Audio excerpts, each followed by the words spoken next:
So, from the perspective of the Business Council of Canada, what's your assessment of this budget? Well, we think it goes in the right direction. There's a lot of measures in here that we like. On the investment side, on the infrastructure side, even on the expenditure review, we think there's some real savings there that they announced. We don't think, even though we think it's in the right direction, we don't think it's a transformational budget, and that's not our framing; it's their framing. We don't think it will produce the sort of private investment or catalyze the sort of private investment that they're hoping, but we think it's in the right direction. So, we like it. We would prefer something more ambitious. Okay, let's dig into that a bit, because at the end of the day, this country is going to need private investment. It can't all come from the public purse. What's lacking in this? Yeah. Well, I mean, what's lacking is tax competitiveness. We don't have any tax measures for business, and I know they've extended the Freeland measure from the 2024 fiscal update. But in terms of additional measures, and the world has changed since 2024, right? We are seeing capital leaving Canada and going to the States.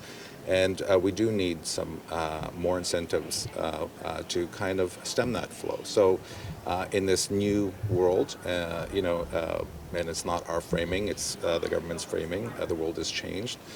We need to do more to keep capital in Canada. And we didn't get much in terms of tax measures. We like a lot of the signaling on the greenhouse gas kind of regulations, including... So leaning in on carbon capture instead of emissions caps. Yeah, it seems to be they're signaling that their focus is shifting to 2050 rather than the intermediate targets. And we'll see. It's still kind of vague and not very explicit, even potentially signaling that they're going to remove the emissions caps on the oil and gas sector and be just more lenient and accommodating on the greenhouse gas emissions. And that's great. We love that. But it's still signaling, right? So we didn't see tax measures to incentivize investment, and we didn't see any real changes on the regulatory landscape, even though the signaling is something that we definitely appreciate. Okay, let's build a bit on the taxation part. What more actually is needed? Concretely, what would you like to see? We would like to see more generous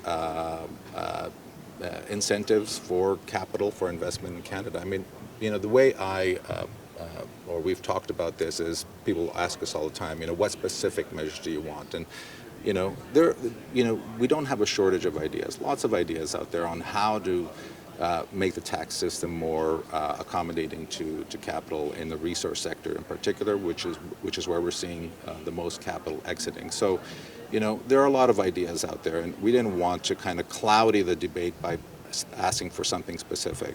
What we wanted is some political courage. We wanted some ambition on that front, and I think there is room for them to do more in the future. I think a time will come when they may have to be more deliberate and assertive on that front. But I also don't want to diminish the fact that there's a lot of good stuff in here. So, like I said, this budget goes in the right direction. We think there are many things in here that we support, but it's not transformational. This is not going to be a game changer budget when it comes to private investment. So is that a disappointment?